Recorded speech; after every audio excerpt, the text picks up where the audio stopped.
Welcome, children, to the online class of Gundecha Education Academy. Subject English Literature, Standard 7, Lesson The Great Bell. Let's look at the learning objectives of this lesson. The students will be able to read aloud and comprehend the story, answer the reference to context questions based on the text, learn meanings of the new words and phrases and use them to make sentences, and learn what a child can do in order to save his or her parents. The Great Bell is a Chinese folk tale set during the Ming Dynasty period. It is the story of a young girl who decides to sacrifice her life to save her father. Now, children, what is a folk tale? Folk tales are oral narratives that do not have a singular identifiable author. These are stories passed down through generations, mainly by telling. Different types of folk tales include fairy tales, myths, and legends. Folk tales take on the characteristics of the time and place in which they are told. They validate certain aspects of culture. This ancient form of narrative communication for both education and entertainment not only offers a window into other cultures, but also can be a revealing mirror of the comedy and pathos of our lives. Yongle was the third emperor of the Ming Dynasty and ruled China about 600 years ago in the early 15th century. He built many palaces, monuments, temples, and even a great wall. He was now looking for something else to do. His courtier, means companion or advisor, Ming Lin advises him to get a large bell built for an empty bell tower to announce the time of the day loudly to everyone. The ruler liked the idea and wanted to know who was well versed. Well versed means an expert in the art of casting metals to make the bell. Minglin suggested the name of Kuan Yu, who had earlier molded the imperial cannon. Kuan Yu was immediately called and asked to make this bell. He was hesitant because casting a bell was quite different from casting a cannon. His daughter, Ko Ai, was also not convinced and feared for her father's life as he would be punished if he failed in this task.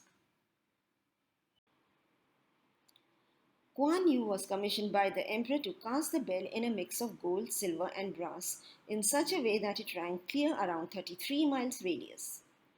Kuan Yu searched ancient texts for the best methods used for bell casting and also offered high wages to anyone who had similar experience.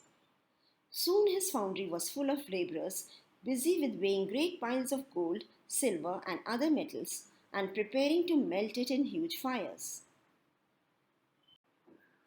The emperor was keen to know when the bell would be ready, and therefore would send an imperial messenger every few days to inquire about the progress. Kuan Yu would always modestly reply that he was not certain when the bell would be ready. At last, Kuan Yu consulted an astrologer and fixed up a date for the casting. The emperor himself was going to come to see the casting of the bell. Kuan Yu was afraid because he felt that the mixture of the boiling metals was not perfect.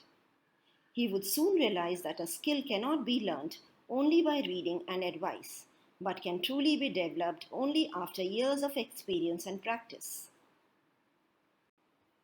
On the day of the casting, the emperor arrived with his courtiers. Kuan Yu's family and friends also came to watch, while his servants watched from the windows. At last all was ready and the boiling metal stream flowed into the earthen mold. Kuan Yu sighed heavily when he saw what he had created. Something had indeed gone wrong, and he knew that misfortune had overtaken him. When the earthen cast was broken, what came out was a sorry mass of metals that had not blended. Yongle declared that this was a mighty failure, but saw a lesson in this disappointment.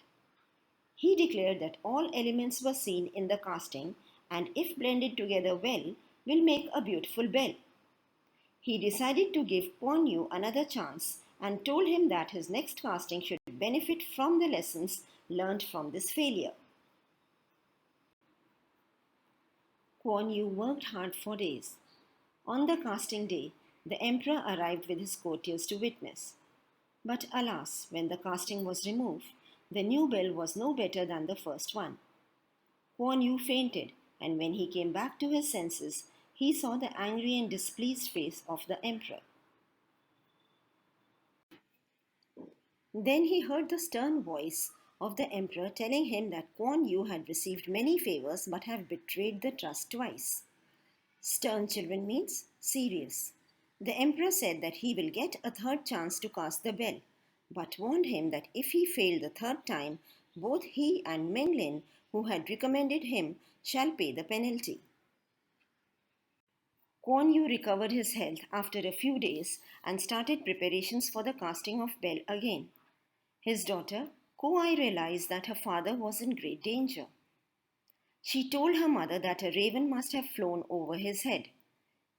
Raven, children, is a large black crow, and it is considered as a bad omen. Her father was like a blind man on a blind horse trying to cross a deep ditch. Ko Ai racked her brains for some plan that can save her father, but to no avail. Racked her brains, children, means thought very hard, but to no avail means without success. A day before the casting, a little bird came and sat on Ko Ai's head while she was braiding her hair in front of a mirror. She heard a voice of a fairy telling her that she should go and consult the famous astrologer who was in the city. Ko Ai went to the astrologer and begged him to tell her how she could save her father, as the emperor had ordered his death if he fails in casting the bell again. The astrologer asked Ko Ai many questions and then told her that gold and silver cannot unite, nor brass with iron, unless the blood of a maiden is mixed with the molten metals. Ko Ai heard the astrologer with a sigh of despair. Sigh of despair, children, means without hope. Finally, the date of the trial arrived, and Yung Lo came for the third time to witness with his courtiers. His face had a look of stern expectancy. If Kuan Yu failed in casting the bell perfectly today, he would be severely punished by the emperor. Ko Ai had positioned herself directly opposite the huge tank in which the molten metals were boiling, awaiting the signal to be poured into the cast. She gazed at the emperor, watching for his signal to start the process.